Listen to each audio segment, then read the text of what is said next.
Hello everyone, welcome back to the YouTube platform of LIS scholars. LIS scholars के YouTube platform पे आप सभी का फिर से स्वागत है। आई एम होपिंग आप सभी लोग अच्छे होंगे और बहुत ही बेहतर तरीके से अपनी प्रिपरेशन कर रहे होंगे। हम लोग foundation of library and information science की यूनिट शुरू किए थे और आज हम लोग पढ़ने जा रहे हैं library legislation and library acts in Indian states, Bharat में पुस्तकालय विधान और पुस्तकालय अधिनियम। अब जो ये पुस्तकालय विधान और पुस्तकालय अधिनियम का टॉपिक है लेजिस्लेशन एंड एक्ट का, यहां से आज के प्रेजेंट सिनेरियो में बहुत ही कम क्वेश्चंस देखने को मिलते हैं और जो क्वेश्चंस हमें देखने को मिलते हैं वह प्योरली फैक्ट बेस्ड क्वेश्चन होते हैं। आपसे सीधा सीधा उनका ईयर पूछा जाता है या तो आपको मैच करना होता है उनके चेयरमैन के अकॉर्डिंग, जो उनको हेड कर रहे थे, जिन्होंने वो बनाया था, उनके अकॉर्डिंग, या फिर उनके ईयर वाइज। ठीक है, तो चलिए शुरू करते हैं। लाइब्रेरी लेजिस्लेशन, पुस्तकालय विधान। Library legislation refers to laws enacted to establish, manage, fund and regulate library systems, particularly library public library under state और नेशनल गवर्नमेंट। कह रहा है कि पुस्तकालय विधान उन कानूनों को कहते हैं जो कोई राज्य सरकार या केंद्र सरकार पुस्तकालयों की स्थापना करने के लिए, उनको मैनेज करने के लिए, उनको फंड देने के लिए, उनका संचालन करने के लिए पारित करती है, बनाती है। उनको हम लोग पुस्तकालय विधान, लाइब्रेरी लेजिस्लेशन कहते हैं। ठीक है, अब इनका उद्देश्य क्या होता है, पर्पस क्या होता है? To provide a legal framework for library establishment and operations. पुस्तकालयों की स्थापना के लिए और उनके संचालन के लिए एक कानूनी ढांचा प्रस्तुत करना या उनको एक कानूनी रूप देने के लिए हमें लाइब्रेरी लेजिस्लेशन की जरूरत पड़ती है और यही लाइब्रेरी लेजिस्लेशन का उद्देश्य होता है। ठीक है, ensure financial support, governance and free access to library services. जो पुस्तकालय की सेवाएं होती हैं उनके लिए वित्तीय सहायता यानी धन, उनका शासन और सभी को पहुंच सुनिश्चित करना उद्देश्य होता है हमारे पुस्तकालय अधिनियमों का, पुस्तकालय विधान का। आगे अगर हम बात करें, promote literacy, education and cultural development. जो हमारे पुस्तकालय विधान अधिनियम होते हैं, इनका यह भी उद्देश्य होता है कि ये साक्षरता, शिक्षा और हमारा सांस्कृतिक विकास को बढ़ावा दे। आई बात समझ में? वही बात यहां हिंदी में है कि पुस्तकालय विधान उन कानूनों को कहा जाता है या संदर्भित करता है जो सार्वजनिक पुस्तकालयों की स्थापना, प्रबंधन, वित्त पोषण और नियमन के लिए बनाए जाते हैं। और इनका उद्देश्य क्या होता है?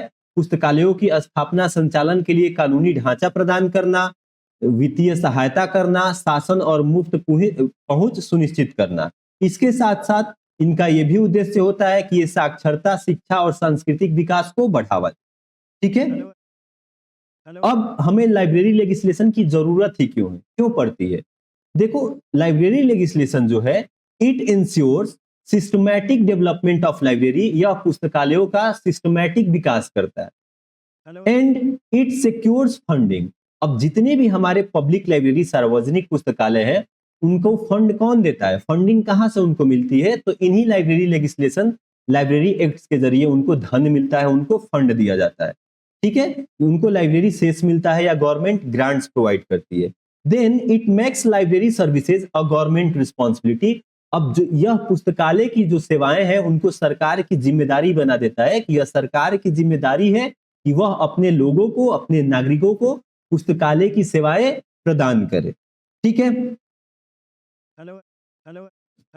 अब बात करते हैं हम लोग historical background of library legislation. पुस्तकालय विधान का क्या ऐतिहासिक पृष्ठभूमि रहा है? तो सबसे पहले हम देखते हैं कि प्री इंडिपेंडेंस इंडिया, स्वतंत्रता से पहले क्या सीन था।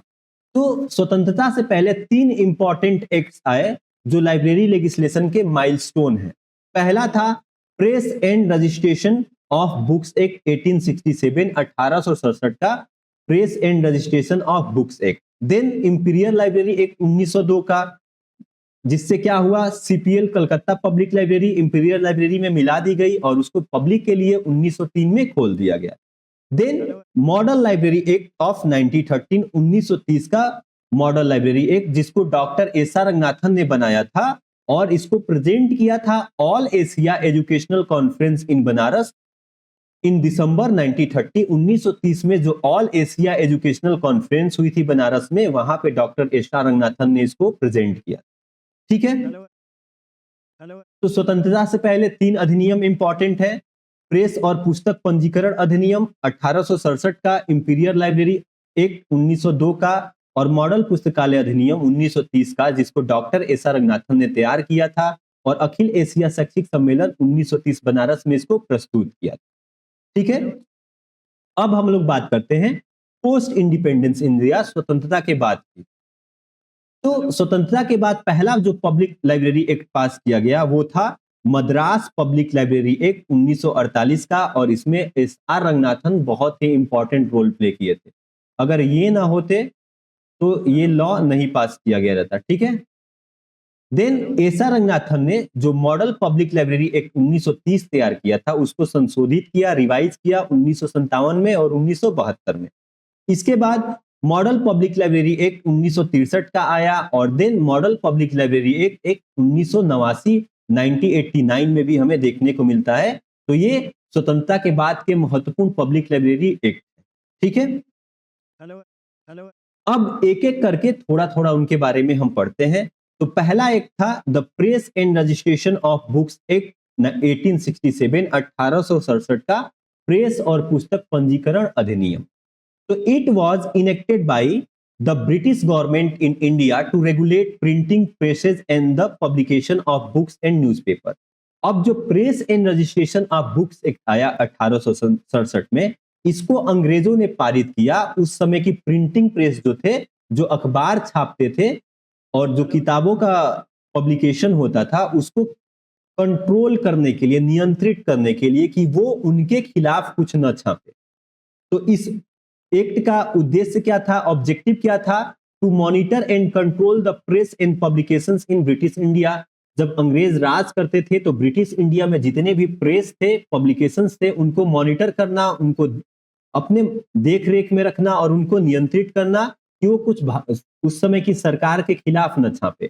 Then to ensure the preservation of publish work by mandating their registration and deposit.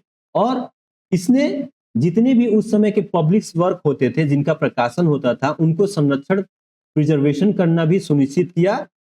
ठीक है, उनको रजिस्ट्रेशन कराना पड़ता था और उनको कहीं ना कहीं डिपॉजिट भी करना पड़ता था। Then it help some libraries to get some copies of books free of cost and to maintain a catalog of yearly printed books in yearly India।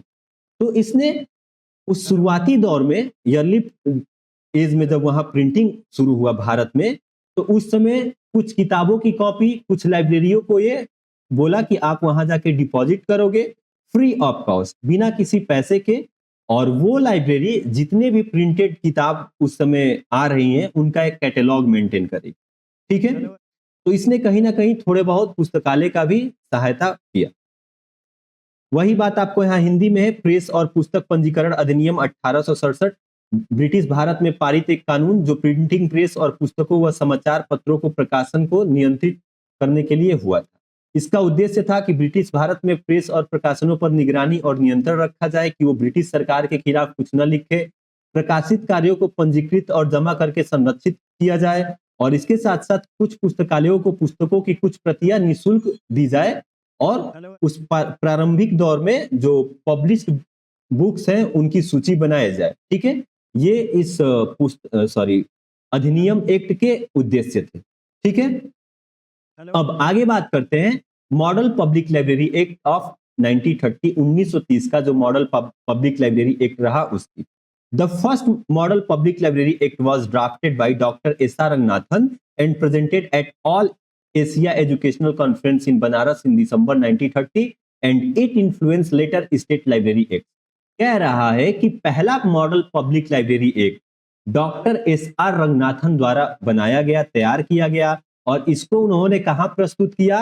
All Asia educational conference जो हुई थी बनारस में 1930 में, वहां। It proposed a structured public library system with state and local libraries। और इस model public library act ने ये अपना प्रपोजल दिया कि एक स्ट्रक्चर्ड पब्लिक लाइब्रेरी सिस्टम होना चाहिए राज्य में, और लोकल लाइब्रेरी सब उससे कनेक्टेड होनी चाहिए। Then it emphasized free access in library cess as a funding mechanism, और इसने ये भी कहा, इस बात पे भी जोर दिया कि सबको फ्री एक्सेस मिलना चाहिए, सब लाइब्रेरी में जाएं, और लाइब्रेरी सेस पुस्तकालय उपकर दिया जाए उनको फंड के रूप में, उनकी फंडिंग का जो मैकेनिज्म हो वो लाइब्रेरी सेस पुस्तकालय उपकर पे निर्धारित हो, उस पे डिपेंडेंट हो। Then it was revised in 1957 and 1972, इसको 1957 और 72 में संशोधित भी किया। ठीक है, वही बात यहाँ पे हिंदी में है कि प्रथम पुस्तकालय अधिनियम डॉक्टर एस आर रंगनाथन ने तैयार किया था और इसको 1930 बनारस में अखिल एशिया शैक्षिक सम्मेलन में प्रस्तुत किया था। इसके साथ साथ इसने राज्य और स्थानीय पुस्तकालयों के साथ संरचित सार्वजनिक पुस्तकालय प्रणाली का प्रस्ताव रखा और फ्री एक्सेस और पुस्तकालय उपकर पर जोर दिया, और इसको 57 और 1972 में संशोधित भी किया गया। ठीक है, तो ये दूसरा हमारा इंपॉर्टेंट एक्ट था। अब बात करते हैं हम लोग Kolhapur public library act 1945। The Kolhapur public library act 1945 was the first library legislation in India enacted before independence।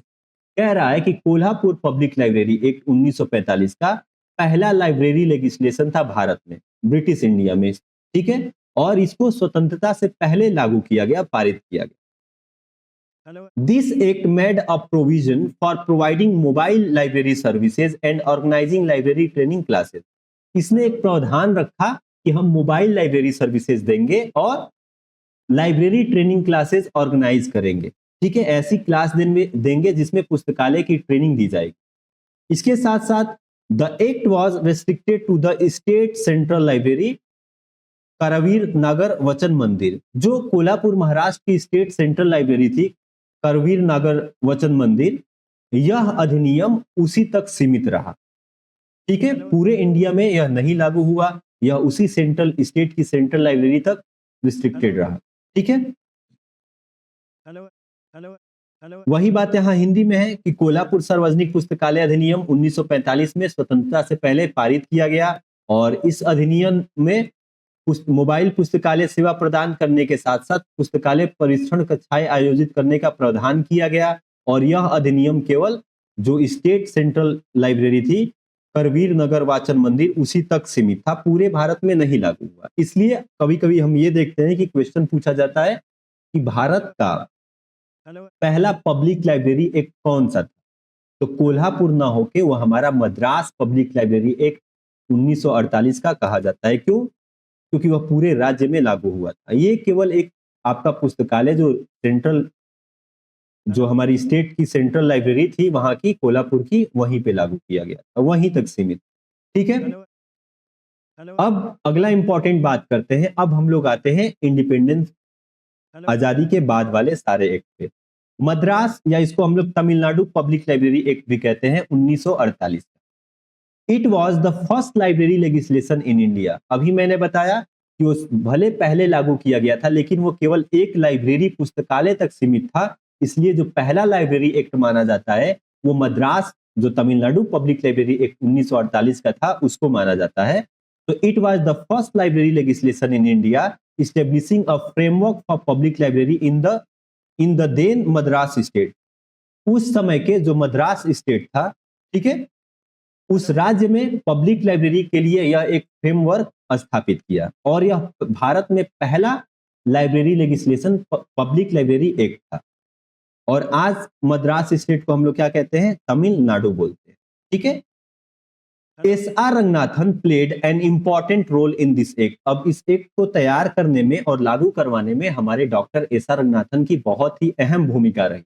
ठीक है, इसके बाद एक इंपॉर्टेंट एक्ट आता है delivery of books and newspaper act 1954, 1954 का delivery of books and newspaper act. This act was enacted by the government of India to ensure publishers deposit copies of books and newspaper with designated public libraries in 1954। कह रहा है कि इस कानून को भारत सरकार ने लागू किया, और इसके अनुसार जितने भी उस समय के पब्लिशर थे, वो जो बुक्स या न्यूज़पेपर पब्लिश कर रहे थे, उनकी कॉपी जितने भी उस समय की designated public library, depository library बनाई गई, उनको वो फ्री में प्रोवाइड करेंगे एक एक कॉपी। ठीक है, उनके कॉपी क्या करेंगे, जितना भी उनका पब्लिकेशन होगा, जिन जिन बुक्स न्यूज़पेपर को पब्लिश करेंगे, उनकी कॉपी ये चारों डिपॉजिटरी लाइब्रेरी को प्रोवाइड करेंगे। ये हमारा delivery of books and newspaper एक 1954 वाला। ठीक है, तो मद्रास सार्वजनिक पुस्तकालय अधिनियम यह भारत का पहला पुस्तकालय कानून था।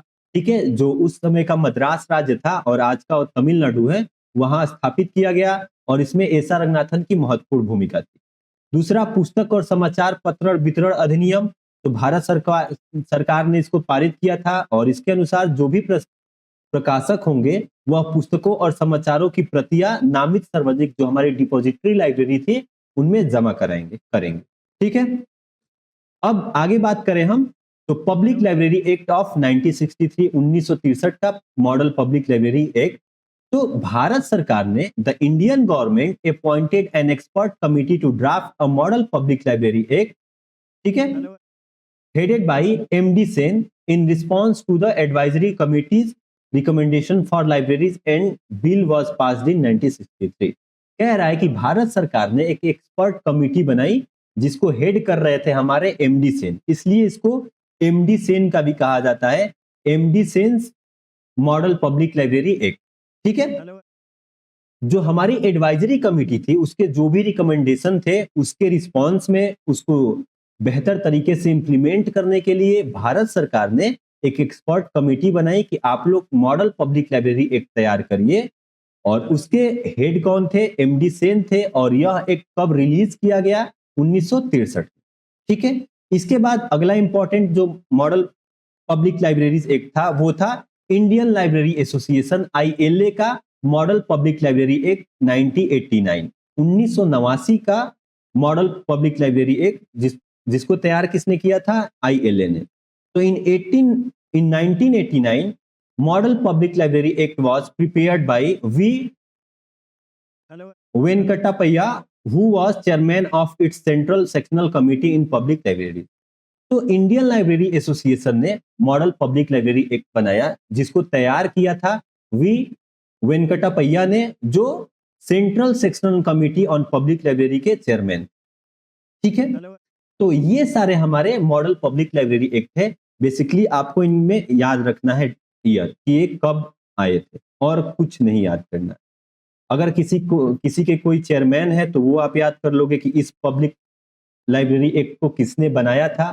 ठीक है, उसको हेड किसने किया था और उनका ईयर क्या है, इतना ही आपको इसमें याद करना है। हालांकि इससे बहुत कम सवाल अब देखने को मिलते हैं। ठीक है, जहां से सवाल बनते हैं अब वो मैं शुरू करता हूं। ठीक है, वही बात आपको यहाँ हिंदी में है। हाँ, तो देखिए ये बहुत इंपॉर्टेंट है, यहां से आपको सवाल बनते हैं। जो पहली लाइन है यहीं पे बहुत सारे बच्चे कंफ्यूज हो जाते हैं। कह रहा है कि 19 states and 1 union territory have public library act in India. Bharat में 19 राज्य और एक केंद्र शासित प्रदेश में पब्लिक लाइब्रेरी एक्ट है। अब लास्ट टाइम जब मैं पीवाईक्यू करा रहा था तो एक क्वेश्चन था कि भारत में कितने राज्यों में पब्लिक लाइब्रेरी एक्ट है, तो किसी ने कमेंट किया था 20, और उसका वो जस्टिफिकेशन दे रहा था कि तेलंगाना जो नया स्टेट बना तो 2015 में ये भी जुड़ गया, तो पहले हमारे पास 19 थे और अब ये क्या हो गए 20 हो। इसका करेक्ट आंसर 19 ही है। राज्य 19 राज्यों में ही पब्लिक लाइब्रेरी एक्ट है। आप जो एक पौंडीचेरी को ऐड कर दे रहे हो, पौंडीचेरी राज्य नहीं है, ये क्या है, यूनियन टेरिटरी है। क्या है, यूनियन टेरिटरी, केंद्र शासित प्रदेश है। आप जब RRRLF का ऑफिशियल वेबसाइट खोलोगे और वहां लाइब्रेरी लेजिस्लेशन चेक करोगे तो आपको 19 राज्य ही मिलेंगे, 19 स्टेट। वहां पौंडीचेरी नहीं मिलेगा। पौंडीचेरी एक क्या है, यूनियन टेरिटरी है। तो आप ये बात याद रखोगे कि 19 राज्यों में सार्वजनिक पुस्तकालय अधिनियम पब्लिक लाइब्रेरी एक्ट है और एक हमारा यूनियन टेरिटरी में भी है। ठीक है, अब ये जो 2-3 पीपीटी है बहुत ही इंपॉर्टेंट है, यहां से सवाल बन जाते हैं उनको क्रोनोलॉजिकल ऑर्डर में करने के लिए कि किस राज्य में पहले अधिनियम लागू किया गया था या फिर किन किन राज्यों में अधिनियम है। यह रिसेंट के पीवाईक्यू क्वेश्चंस है, आपको नीचे राज्य दे देगा, 4 स्टेट का नाम दे देगा और कहेगा कि इनमें से किसके पास पब्लिक लाइब्रेरी एक्ट है या फिर नहीं है। ठीक है, तो ये लिस्ट है, आप लोग इसको याद कर लोगे। जैसे Tamil Nadu Madras public library act 1948 का, Andhra Pradesh public library act 1960 का, ऐसे ही कर्नाटक में कब पास हुआ, 1965 में। ठीक है, महाराष्ट्र में 1967 में, देन बंगाल में 1979 में, मणिपुर में 1988। ठीक है, सेम वही चीज आपको यहाँ है, तो आप इसका भी स्क्रीनशॉट ले लोगे और इसको याद कर लोगे, ये इंपॉर्टेंट है, यहां से सवाल बनता है। ठीक है, देन आगे बात करें तो ये रिमेनिंग्स के स्टेट है और यहां तक हमारे यहां तक हमारे 19 स्टेट राज्य हो जाते हैं। और देखो ये जो पौंडीचेरी है, पौंडीचेरी ये आपका क्या है, यूटी है। ठीक है, क्या है, यूनियन टेरिटरी। तो अगर सवाल है कि कितने राज्यों में पब्लिक लाइब्रेरी एक्ट है, तो आप जवाब दोगे 19। 20 नहीं करोगे, पौंडीचेरी क्या है, यूटी है, यूनियन टेरिटरी। और अगर सवाल आ जाए, कुछ भी एग्जामिनर बना सकता है कि बताइए इनमें से किस केंद्र शासित प्रदेश के पास पब्लिक लाइब्रेरी एक्ट है, तो पौंडीचेरी है। जैसे भी सवाल पूछे, आप ये वाली स्लाइड, इसका और इसका, इन तीनों का रोक के आप स्क्रीनशॉट ले लोगे, नोट कर लोगे, ये बहुत ही इंपॉर्टेंट है, यहीं से रिसेंट में सवाल बने। ठीक है, तो दैट्स ऑल फॉर टुडे। आज के लिए इतना ही। हमने पूरा library legislation and library act का टॉपिक कवर कर लिया, छोटा सा टॉपिक था। ठीक है, कल हम लोग नेक्स्ट टॉपिक शुरू करें। एंड अगेन ये छोटी सी इंफॉर्मेशन है, Bihar librarian, KVS librarian, EMRS librarian, UGC net, कोई भी लाइब्रेरी साइंस का अगर आप एग्जाम की तैयारी कर रहे हो, तो आप जो हम वीडियो कोर्स शुरू किए हैं इसको ज्वाइन कर सकते हो फ्री ऑफ कॉस्ट, बिना किसी फीस के, और अपनी प्रिपरेशन बेहतर कर सकते हो। और इसके साथ साथ जो फ्राइडे और सैटरडे 2 दिन लाइव एमसीक्यू के सेशन होते हैं, वहां भी ज्वाइन करके आप अपनी प्रिपरेशन को और बेहतर कर सकते हो। अब जो वीडियो कोर्स है वो मंडे, ट्यूसडे, वेडनेसडे आपको 9 PM पे देखने को मिलती है। आज हालांकि थोड़ा सा लेट हो गया है क्योंकि पूरे सिटी का फाइबर डाउन था। ठीक है, देन लाइव एमसीक्यू का सेशन भी फ्राइडे सैटरडे को 9 बजे रात को ही आपको इसी चैनल पे देखने को मिलता है। और अगर आपको वीडियो कोर्स देखना है तो आप क्या करोगे, चैनल पहले ओपन करोगे, आप यूट्यूब पे LIS स्कॉलर सर्च करोगे, जो हमारा चैनल आएगा उसको क्लिक करोगे और वहां पे कई सारे सेक्शंस बने होते हैं। सबसे पहले होम बना होता है, उसके बगल में वीडियो होती है, देन प्लेलिस्ट होता है, लाइव होता है एंड अदर चीजें होती है। तो आप प्लेलिस्ट पे क्या करोगे, क्लिक करोगे, प्लेलिस्ट को सिलेक्ट करोगे, तो वहां आपको प्लेलिस्ट बनी आएगी यूनिट करके और आगे लिखा होगा फाउंडेशन ऑफ लाइब्रेरी साइंस। उसको जब आप ओपन करोगे तो उसमें जितना भी मैंने अब तक क्लास लिया है, सारी क्लासेस सिस्टमैटिक 1 2 3 4 5 6 7 8 9 करके आपको दिख जाएगी। और सेम ऐसे ही नीचे एमसीक्यू बूस्टर की प्लेलिस्ट होगी, जितने मैंने लाइव एमसीक्यू के सेशन या रिकॉर्डेड लिए हैं वहां पे वो पार्ट वाइज मिल जाएगा 1 2 3 4। जब आप थंबनेल देखोगे तो वहीं आगे ही 1 2 3 4 लिखा होगा, तो वहां से अपनी प्रिपरेशन आप कर सकते हो। तो that's all for today. I am hoping आप लोगों को बेहतर तरीके से समझ में आया होगा। और अगर अब भी कोई डाउट है तो आप कमेंट कर सकते हैं या फिर LIS स्कॉलर्स का टेलीग्राम चैनल ज्वाइन कर सकते हैं, वहां ग्रुप चैट एड होके मेरे से डायरेक्ट अपना डाउट क्लियर कर सकते हो। आप आपस में भी अपने डाउट क्लियर कर सकते हो, बातचीत कर सकते हो। ठीक है, तो that's all for today. Thank you so much. मिलते हैं नेक्स्ट वीडियो में। जय हिंद।